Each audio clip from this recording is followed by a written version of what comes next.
বিদেশি সামরিক শক্তি ব্যবহারের ক্ষেত্রে মার্কিন প্রেসিডেন্ট ডোনাল্ড ট্রাম্পের হিসাব ছিল অভিযানগুলো হবে দ্রুত, এতে খুব কম মার্কিন সেনার প্রাণহানি ঘটবে এবং অর্থনীতিতেও বড় প্রভাব পড়বে না। কিন্তু ইরানের বিরুদ্ধে নতুন করে শুরু হওয়া যুদ্ধে সেই ধারণা শুরুর দিকেই চ্যালেঞ্জের মুখে পড়েছে। যুদ্ধের প্রথম দিকেই ৬ জন মার্কিন সেনা নিহত হয়েছেন। উপসাগরীয় অঞ্চলে যুক্তরাষ্ট্রের মিত্র দেশগুলোও হামলার মুখে পড়েছে। একই সঙ্গে শেয়ার বাজারে অস্থিরতা তৈরি হয়েছে এবং জ্বালানি গ্যাসের দাম বাড়তে শুরু করেছে।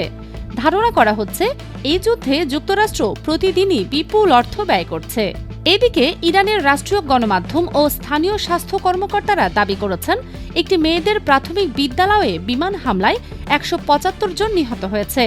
ট্রাম্প প্রশাসন জানিয়েছে হামলার দায় কার তা তদন্ত করা হচ্ছে, তবে মার্কিন তদন্তেই ইঙ্গিত মিলেছে এই হামলার সঙ্গে যুক্তরাষ্ট্র জড়িত থাকতে পারে।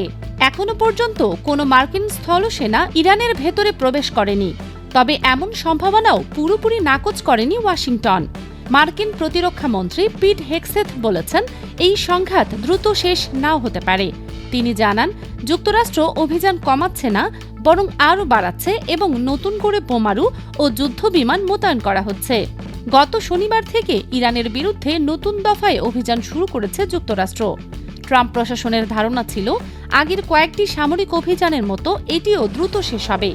এর আগে যুক্তরাষ্ট্র ভেনেজুয়েলায় অভিযান চালিয়ে প্রেসিডেন্ট নিকোলাস মাদুরোকে আটক করে, ইরানের পারমাণবিক স্থাপনায় হামলা চালায়, ইয়েমেনে হুতি বিদ্রোহীদের লক্ষ্য করে আঘাত হানে এবং ইরাক, নাইজেরিয়া ও সোমালিয়ায় সন্ত্রাস বিরোধী অভিযান পরিচালনা করে।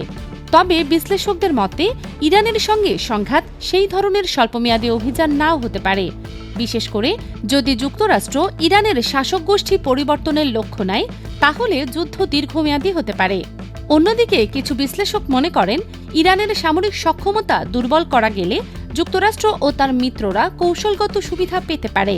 তবে সমালোচকদের আশঙ্কা ইরান অস্থিতিশীল হয়ে পড়লে মধ্যপ্রাচ্যে নতুন করে সংঘাত, শরণার্থী সংকট এবং জঙ্গি গোষ্ঠীর উত্থানের ঝুঁকি তৈরি হতে পারে।